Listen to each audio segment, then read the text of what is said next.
Hi. For those that don't know me, I'm Virginia Walton. I'm an executive burnout coach, helping women in risk management use those great skills they have to overcome their own feelings of exhaustion, overwhelm, and prevent burnout so they can continue to thrive and support everyone, including themselves. Today's topic is 3 reasons why women in risk should practice disconnecting. Now, if you do a general internet search for the benefits of disconnecting, typically what comes up is disconnecting from work. That's important, but that's not what I want to talk about today. Because the reality is, we all have more than work in our lives. So that's only one part of it. And no, I'm not talking about when I say disconnect, that you need to go off the grid, um, go sit with the shamas or, go camping and live in, without basic amenities. I grew up on a farm in a 200 plus year old house. I don't camp, right? Because stone houses is in the middle of the woods. That was my camping. So I am never going to recommend that unless you love it. Then do it. Not my thing. But I'm talking about disconnecting mentally, right? You got to turn off your mind. And that's hard. And I know it. It takes practice. So I want to share with you today 3 reasons why you should invest in making a practice of disconnecting, and not just disconnecting from work, because you have so many demands on you that's only part of it. And you need to just disconnect from it all periodically. So the first benefit is it will improve your focus, right? If you've got 8,000 things running through your mind at one time, how can you focus on what you're doing? Whether that's, a task at work, a report, or even it's something as, time with your family or a task at home, right? Who's ever screwed up a recipe because you weren't fully paying attention to what you're doing? Because you had too many things running through your mind, you were being distracted, and afterwards you're like, did I remember to put that in there? One time I made cake before work to bring to the office, so it was still warm when I got there. I had messed up the recipe and put too much oil in it. Luckily, it was the kind of cake that I didn't notice it until I got to work and went to say the recipe. But I'm talking about you have to turn off your mind so that you can focus. So you've got to give it time to clear. And some ways to do that is personally, when I 8,000 things pulling me in different ways and I'm like running, I've got to do this for this and this for this, and I've got all these lists running, I put it on paper. It gets it out of my mind, and that helps clear space. Last week, I took some time to disconnect from work, but I still have all these other commitments. I'm very involved in my community, and they were all spinning around. So I got out a bunch of paper and made a list for each different thing, and that kind of created space, right? And it made it manageable. So when you're taking time to quiet your mind, you will be able to be more focused on whatever you're working on, whether it's a work thing, a community thing, family thing, whatever.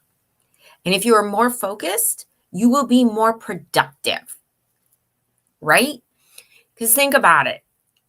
If you're at work and you've got eight different tabs open and you're trying to, write a report, do a risk assessment, analyze a policy, but every time an email comes in or an IM flashes at the bottom of your screen, you're shifting your attention over to that, or you get a text or a call or somebody walks by. You're not focused. And so it takes practice to be able to ignore those distractions. They'll be there. Because 9 times out of 10, none of it is an emergency, right? And if it's really an emergency, you'll know. So just let it go. Let it go and focus. It improves your productivity, the quality of your work. right? That should be reason one. You're not going to forget the ingredient in the recipe you're making, or forget that this get distracted and burn something on the stove or on the grill, right? It's grilling season. The next is you will have less stress. Who doesn't want less stress, right? But again, because you're turning off your thoughts, which I know it's hard, but we're going to talk about a few ways to do that too. It's going to calm you down. It's going to bring your stress level down, right? So you won't panic every time an IM or email flashes. You'll know, oh yeah, it can wait. It's okay, right? And if you think about it, if you're starting, right, if we're going to use the car analogy, right, 0 to 60, everybody advertises that in what their speed is. So if you're starting at 0, it takes a lot longer to get to 60 than if you're starting at 30, right? 30 miles an hour. So if you've reduced your stress level to closer to 0, it's going to take longer for you to hit 60, which is that if that's your stress point and your break point. But if you're not doing this and you're living at 30, you're going to hit that point faster and more often because you're not going back, right? And our bodies weren't meant to live in that constant state of stress. Yes, there is a benefit to stress.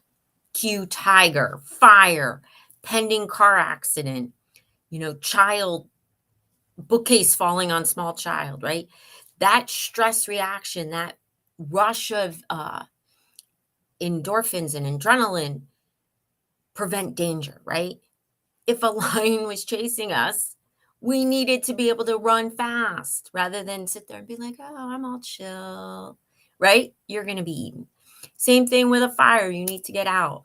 Or when you have that incredible strength, when your child is in danger and you see something about to fall on them or does, and you move it and you're like, I could never have done that, right? Our bodies are amazing in that they do that.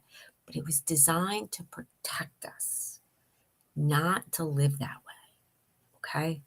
So we should be looking for things to reduce our stress so that when there is an emergency, boom, you react.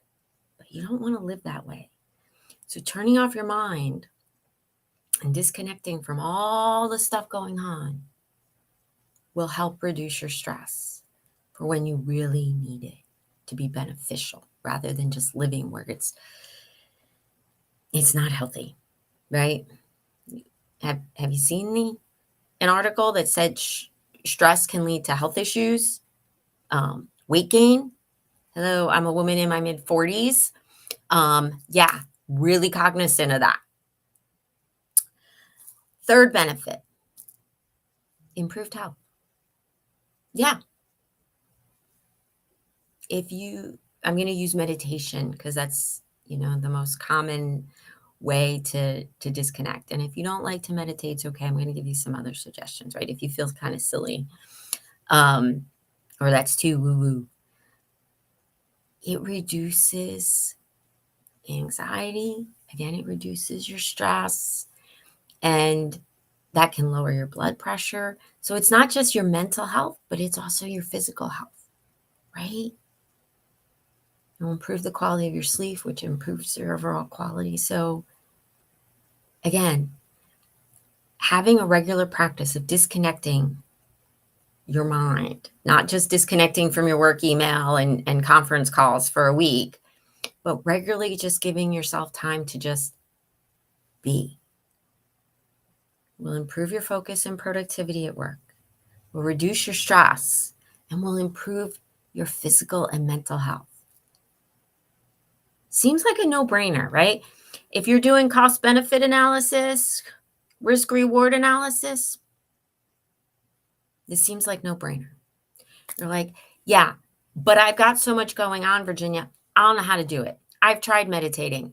I just sit there and think about my to-do list or everything I've got to get done at home, or, the email I got to write, or the snotty email I got. I get that. I have a daily meditation practice. Today was my 1026th consecutive day. My practice did not start, that's what, like, quite 3 years, I think, if I did my math right. Um, it started in 2015, right? So 7 years. And I will totally admit, even though there would be days I sat there and I could not stop thinking about everything to do or whatever was stressing me out. And there were days where I nodded off, right? It's a practice. I'm learning how to disconnect. It's a practice. And some days, just like on a practice field, or if you dance, some days you nail it. And some days not so much. But it's okay. You go back the next day because it was practice. So the same is true here. You need to practice.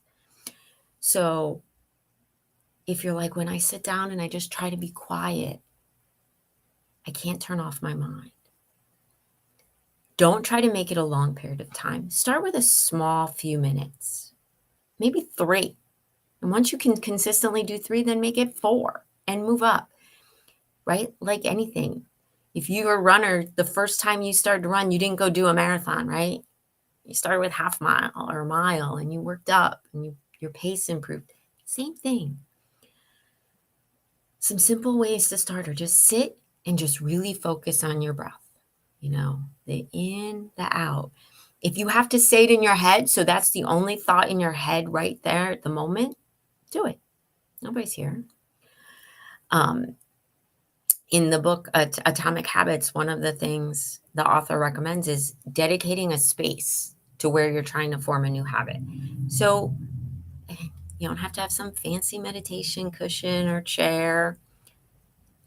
Have a pillow, have a chair in the corner, maybe one that you just never have the time to sit in. Make that where you go and sit and set a timer for 3 minutes, or you use an app, you really focus on listening to a guided meditation so that you're not distracted. Start small. Maybe it's going and sitting. All right, maybe not this week because it's crazy hot all over the country, but it's the summer, right? Maybe it's going and sitting somewhere in a park. I live in a river town, right? So for me, sitting along the river and just listening to the noise, that kind of calms me down, quiets my mind. Summer reading. Grab a good book, not something that's technical in your field, not something on leadership, not something on self-development. I love all of those, don't get me wrong, but that's going to stimulate your mind and think. Good mystery, romance, whatever you enjoy, that will just so engross you in the story that as you sit, again, someplace quiet, without distraction, you forget everything else that's going on because you're into the story. Watching TV doesn't do it because you don't have to focus the way you do when you read. Or, take your morning coffee out on the deck or the porch or your back step, whatever you have.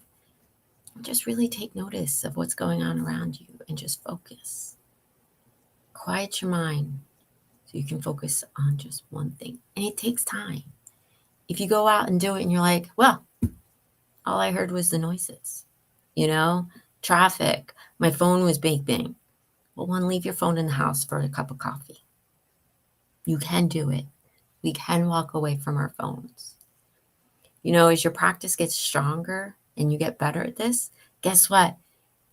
You can hear the notifications, the buzzing, the binging, and they can stay there for those few minutes. Again, it takes practice, so don't beat yourself up. But I meditate for like 5-10 minutes a morning. And I use an app because I'm competitive and I like that tracking.